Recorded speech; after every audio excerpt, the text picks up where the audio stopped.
Today's lecture is going to be on a somewhat rare pregnancy condition called Hyperemesis Gravidarum. To be concise, I'll be referring to Hyperemesis Gravidarum as HG. So what about it? So we'll first be talking about some adaptations to pregnancy that occur normally, which could later be relevant in the etiology of HG. Then we'll go on to describe HG and some common symptoms, as well as go through some potential etiologies. Then we'll go through the outcomes of HG in terms of both the maternal implications and the fetal implications. And then we'll go through some potential treatment options. And lastly, we'll discuss some potential risk factors which could increase the likelihood of developing HG during pregnancy, as well as the rates of reoccurrence with previous pregnancies with HG. So to begin, what is normal for pregnancy? So with pregnancy, the demands on the maternal metabolism increase greatly as the energy needs of both the fetus and the placenta come into play. So there are several adaptations in both the maternal GI system and the maternal metabolism which happen in order to accommodate these new demands. So in the first 2 trimesters, anabolism dominates. And this is going to support the increase in maternal fat stores and rapid growth of the fetus, which is occurring during this time. So this is also going to prepare the maternal body for the 3rd trimester, where the energetic needs are at their peak, and the metabolism will shift towards catabolism as the stored energy is now being used. So in terms of hormones, throughout pregnancy from beginning to end, insulin levels are steadily increasing to attain the hyperinsulinemic state, which is characteristic of late pregnancy. In trimester 1 and 2, this hyperinsulinemia is going to serve to support the anabolic maternal fat storage. However, later in pregnancy, near the 3rd trimester, despite the heightened insulin state, insulin sensitivity is decreased to prevent the normal insulin suppression of hepatic glucose production, since we want increased glucose delivery to the fetus in late pregnancy. So in the last 2 trimesters of pregnancy, the placenta begins to take over increased production of progesterone, estrogen, and human placental lactogen. These hormones all contribute to increasing the delivery of glucose to the fetus. In the first trimester, 50 to 90% of pregnancies will experience nausea and vomiting. This is also accompanied by peak levels of HCG, so keep this in mind. We'll come back to this later in the lecture. We're also going to see rapid increases in leptin production in the first trimester, peaking in the 2nd trimester with the accompanying increases in adipose tissue, which are going to add additional leptin. So lastly, in terms of structure, throughout pregnancy, the growing uterus causes the stomach and the GI tract to be displaced upwards, increasing the intragastric pressure. The tone and contractility of the esophageal sphincter is also reduced, so this means that it can't contract as tightly or easily. So both of these structural changes can contribute to the occurrence of nausea, vomiting, and acid reflux. So, the commonly used term morning sickness is referring to nausea and vomiting and retching during pregnancy. And despite the name morning sickness, and contrary to popular belief, this is occurring at any time of day. This condition is more accurately referred to as nausea and vomiting of pregnancy, or NVP, which is also known as emesis gravidarum, which just means nausea and vomiting, and gravidarum means associated with pregnancy. So this is very common, occurring in 50 to 90% of pregnancies, usually early in pregnancy between 6 and 12 weeks gestation. NVP may be highest at this time because it's early in pregnancy and the body is still adjusting to the pregnancy state, and both the corpus luteum and the placenta will both be producing hormones at this time. This is normal and usually not dangerous. However, the problem occurs when this condition persists further into pregnancy or is accompanied by other concerning side effects, such as maternal weight loss or dehydration. Some common scales which are used to quantify the severity of nausea are the Rhodes Index of Nausea, which is on a scale of 8 to 40, and symptoms are considered severe when they surpass a score of 33. Another scale is the Pregnancy Unique Quantification of Emesis and Nausea, or the PUQE scale, which is on a scale of 3 to 15, and symptoms are considered severe when they surpass a score of 13. Is there a purpose for nausea and vomiting during pregnancy? So there's a possibility that normal nausea and vomiting during pregnancy could be protective, as it induces vomiting and subsequently causes avoidance of certain foods that could potentially contain teratogenic chemicals. So for example, strong tasting foods, caffeinated beverages, or alcohol. So now that we've discussed normal NVP or emesis gravidarum, what's hyperemesis gravidarum? So hyperemesis gravidarum is rare when we compare it to that of morning sickness, which is a prevalence of 0.3 to 3.6% of pregnancies compared to the 50 to 90% of pregnancies where women experience normal NBP. So there's currently not an accepted universal definition or formal diagnostic criteria, but we can loosely define it as a severe form of nausea and vomiting during pregnancy, often to the point where intervention is required to preserve the health of the mother and the fetus. It's based on a specific set of criteria which outline the typical presentation, and it can't be attributed to any other differential diagnosis. So the typical patient would be evaluated through a medical and family history, physical examination, laboratory tests, diagnostic imaging, as well as clinical symptom assessment tests, such as the PUQE test that I mentioned earlier. So typically a patient with hyperemesis would present with the following criteria. So persistent nausea and vomiting, signs of dehydration, which if severe could be orthostatic hypotension, tachycardia, dry skin, mood changes, and lethargy. Electrolyte abnormalities such as hypokalemia or hyponatremia. Ketonuria, which is the presence of ketones in the urine, which is characteristic when the body is not receiving enough nutrition. And then weight loss of 5% or greater than the pre-pregnancy weight, so the non-pregnant weight. And then a severe score on the PUQE, as mentioned in the previous slide, which is self-administered questionnaire that characterizes the severity of nausea by testing the daily number of vomiting episodes, length of nausea per day, and then the retching episodes per day. So there are many other common differential diagnoses which could cause severe nausea and vomiting during pregnancy. However, these have a specific source and etiology and require separate treatment and therefore are not considered HG. So this includes neurological issues, genitourinary issues, typical GI issues such as food poisoning or more severe GI disturbances, metabolic disturbances, common conditions of pregnancy which are known to cause excess vomiting such as preeclampsia, and then lastly, drug-associated symptoms in pregnant women either going through withdrawal or continued drug use during pregnancy, which can lead to severe nausea and vomiting. So, in the past, while this is hard to believe, medical professionals considered HG a psychological condition or conversion disorder underlying a woman's subconscious desire for an abortion. We now know that this is not the case, and HG is a multifactorial condition with various potential psychological causes, physiological causes, but it can't be attributed to psychological causes alone. So, there's no exact known etiology for HG, but it is suspected that the etiology is multifactorial and likely has several different mechanisms which eventually culminate in this series of symptoms and associations. So through research thus far, there are 4 main categories which could potentially be involved in the mechanisms of hyperemesis gravidarum. So psychological, hormonal, genetic, and immune. So first, psychological. So historically, HG was thought to be associated with depression, as correlations were found between lifelong depression and a higher incidence of HG. But a 2017 Norwegian study found that only 1.2% of women with depression developed HG, and the majority of women with HG had no prior symptoms of depression. So there's very limited evidence to support the theory that depression is involved with the etiology of HG, and likely this correlation can be explained by an association in the opposite direction. So it's more likely that the psychological effects of HG itself can lead to depression, anxiety, PTSD, etc.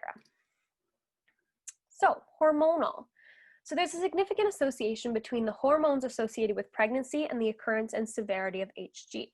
So in the early states of pregnancy, both the hormones produced by the corpus luteum in order to support placentation and maintenance of the endometrium, as well as the hormones produced by the placenta can have an impact on HG. So these hormones include HCG, estrogen, progesterone, HGH, leptin, and prolactin. So first, leptin.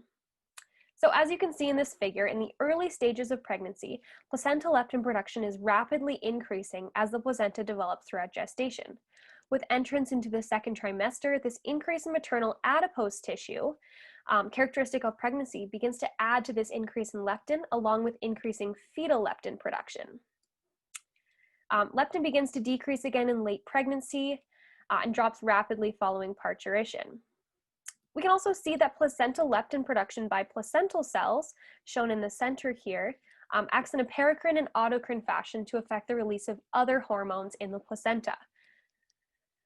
and then they can also feed back and impact the fetus.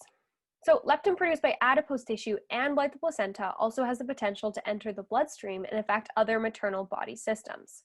So some examples of these effects of leptin in the mother include impacts on appetite and energy expenditure, as it is a satiety peptide, regulation of reproductive function through modulation of GnRH release in the hypothalamus, influence on immunity and inflammation, as it may play a role in immunomodulation at the maternal-fetal interface, and the careful control of immunity in the placenta is essential to pregnancy at this stage as well. And lastly, they may also impact metabolism via interactions with cortisol, insulin, and thyroid hormones. So, a 2006 study showed that pregnant women with HG showed significantly higher leptin levels than pregnant women without HG at the same time during gestation. However, they did not find a significant difference in leptin receptor levels, suggesting that this difference is at the level of leptin production and not leptin sensitivity. So the same study provided two possible explanations for this linkage to HG. So first, the increase in leptin levels act as an appetite suppressant, causing more severe side effects of vomiting and nausea. Second, increased placental leptin production may also lead to increased HCG production via the autocrine mechanism described in the previous slide, which is also implicated in the development of HG. So, speaking of HCG, human chorionic gonadotropin has also been strongly associated with the incidence of HG. The following demonstrates some circumstantial evidence which implies a correlation between these two. So first, HCG is produced at peak levels around week 10 of pregnancy, around the same time that symptoms of HG normally peak. Also, the levels of HCG are significantly increased in specific circumstances such as multifetal pregnancies or hyatidiform moles, which are also a significant risk factor for the development of HG. So, a possible mechanism for this connection between HCG and HG is the area postrema. So the area postrema is an area of the brainstem, which is involved with the nausea and vomiting reflex. And coincidentally, this area also contains receptors for HCG. And since this area of the brain is not confined within the blood-brain barrier, systemic HCG coming from the placenta will be able to access these receptors. So this provides another potential mechanism for the involvement of HCG in the etiology of hyperemesis gravidarum. So another possible mechanism for this relationship is the effect on thyroid function. So higher HCG levels are going to correlate to increased thyroid stimulation, and thyroid function has been linked to HG. So for example, patients with HG have altered levels of TSH, T4, and T3, and the degree of thyroid stimulation correlates with the severity of nausea and vomiting. However, on the other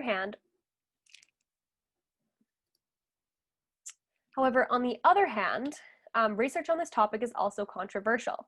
Later studies found that HG persisted after thyroid abnormalities were normalized, which suggests that this may not play a major role in the impact of HCG on HG. So results are variable and research is controversial, as is really common for a lot of studies on HG. So the potential mechanism of this association between HCG and thyroid function is explained here. So HCG has a high structural similarity to TSH, or thyroid stimulating hormone, and possible mutations in the TSH receptors on the thyroid could cause hypersensitivity to HCG and in turn excessive stimulation of the thyroid gland. Via this mechanism, HCG may play a role in gestational hyperthyroidism, which can result in gestational transient thyrotoxicosis, which has been linked to HG as well. So estrogen is another essential hormone to pregnancy, which has also been associated with HG. So estrogen levels are heightened in certain pregnancy stages, such as obesity and preemie gravida, which is the first pregnancy.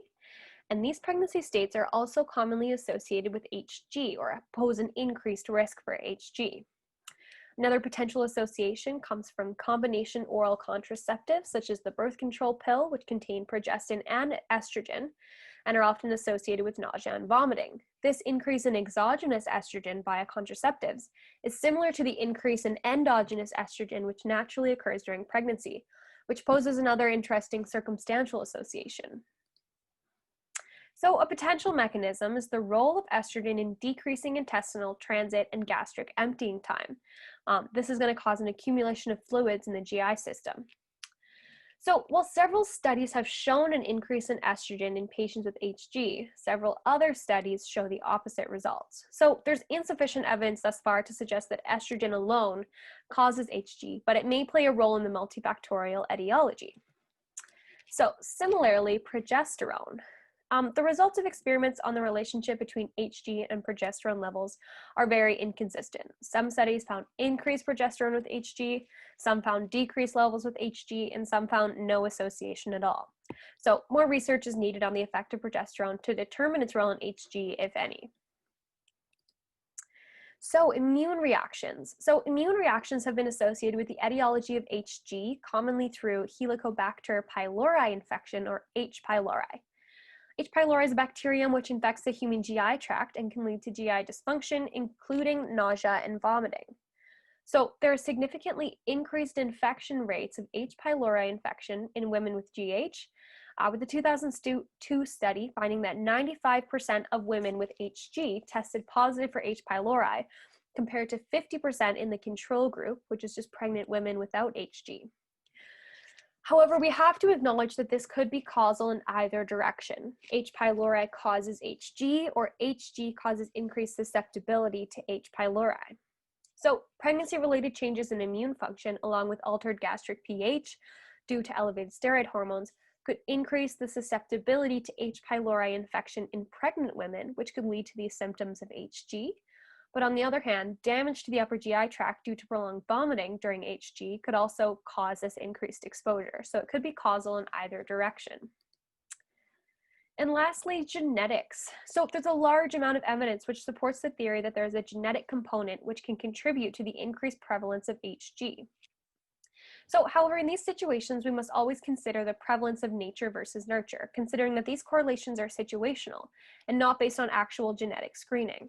So first, there are significant links between the incidence of HG and ethnicity. So for example, a 2008 study found that incidence rates are higher in Pakistani and Turkish women than Norwegian women. A US study from 2005 found that Hispanic and white women were less likely to have HG than non-white and non-Hispanic women. And lastly, incidence rates were found to be significantly higher in Asian populations.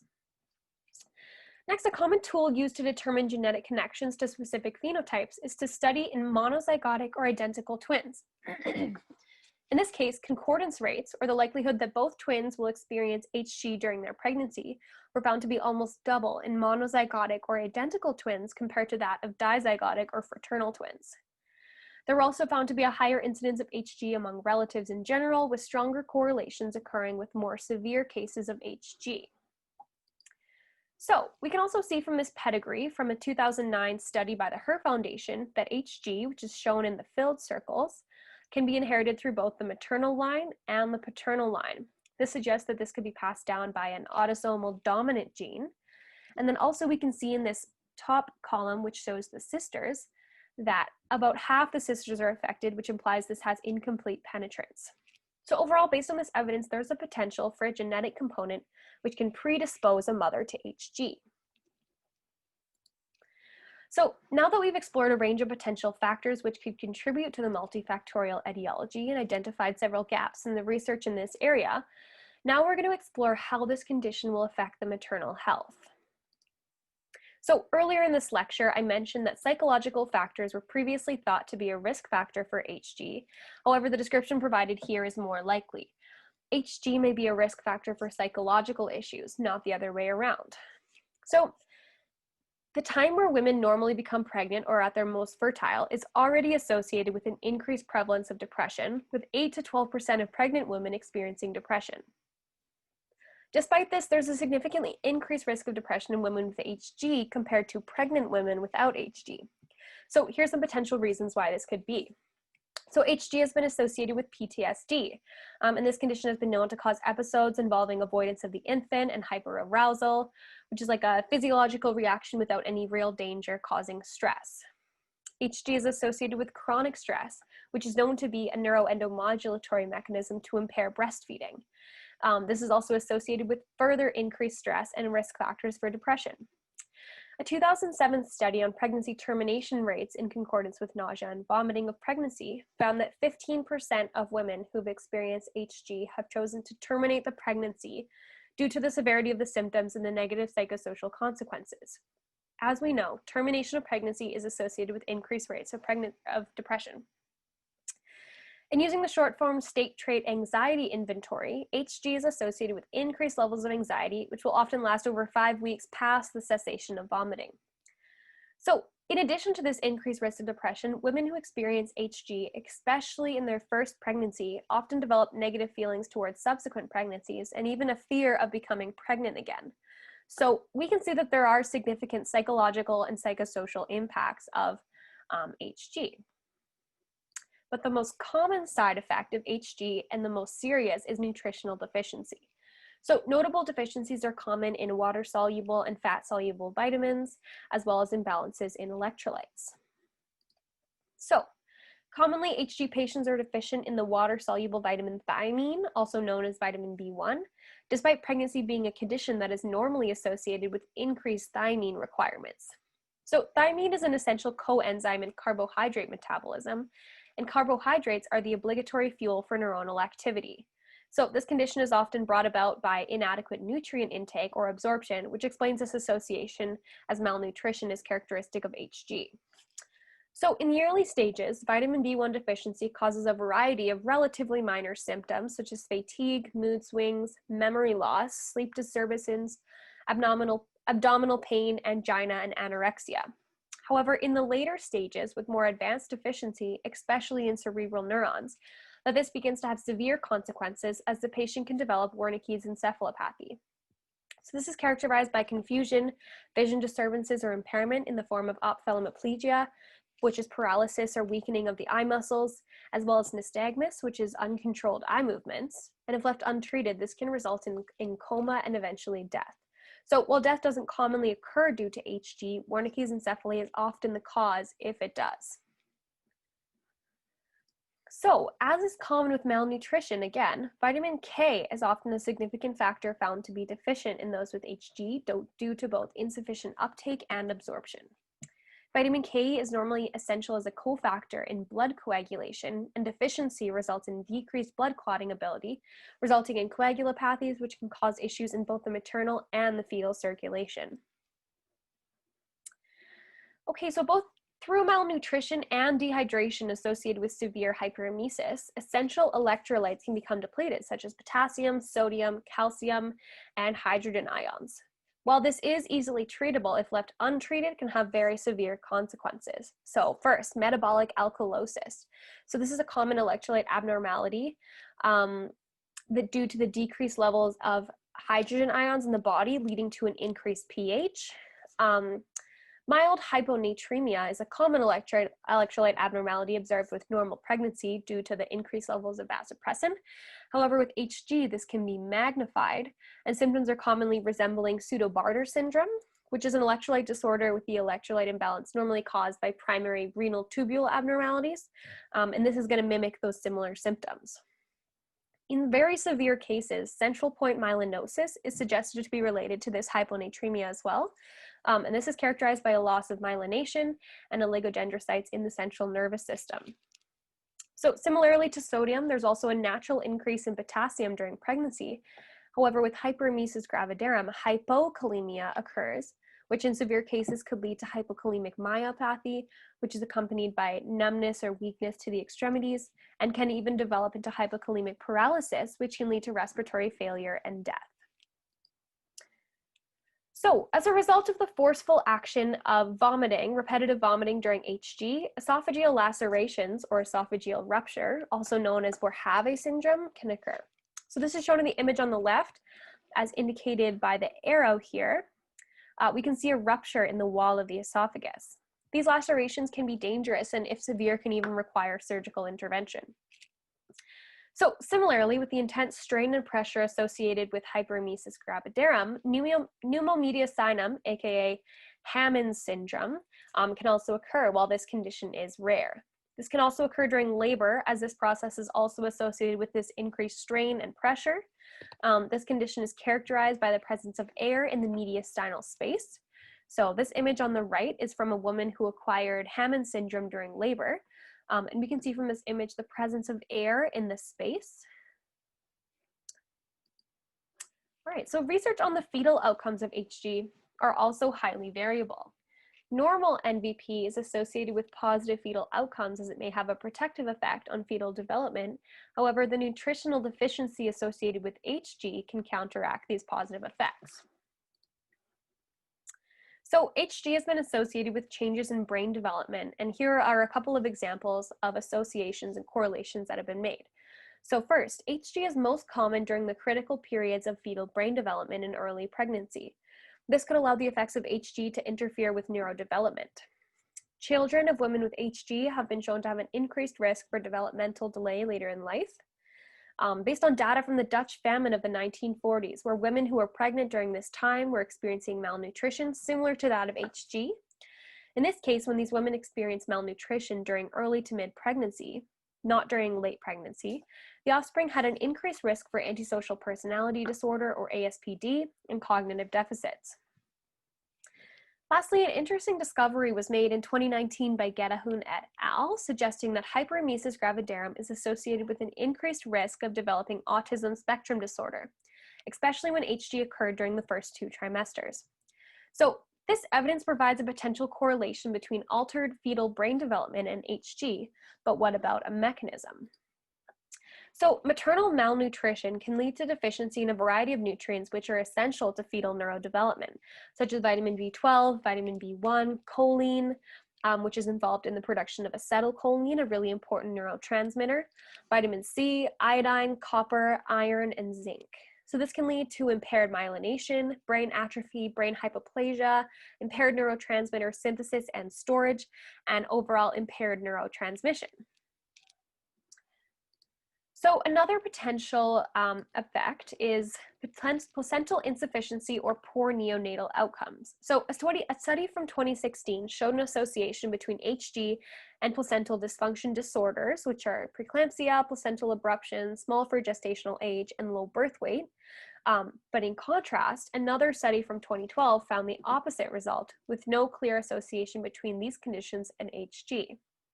Yet another study from 2016 opposed both of these results, showing an association between HG and low birth weight, but no association between HG and preeclampsia or other placental insufficiency disorders. So we can clearly see that data on this subject is extremely variable. Therefore, more research, again, is needed on this topic to determine a conclusive association between HG and the incidence of placental insufficiency and poor neonatal outcomes. So as we know from earlier slides, increased levels of HCG hormones are associated with the occurrence of HG and are implicated in its etiology. HCG is important in the process of placentation, and therefore disturbances of HCG during HG could contribute to abnormal placentation, though this assumption is controversial. Abnormal placentation is associated with preeclampsia, placental abruption, and small for gestational age. Therefore, this could present a potential mechanism for this connection. Additionally, we know that HG is associated with severe maternal malnutrition and therefore fetal malnutrition, which can lead to these poor neonatal outcomes.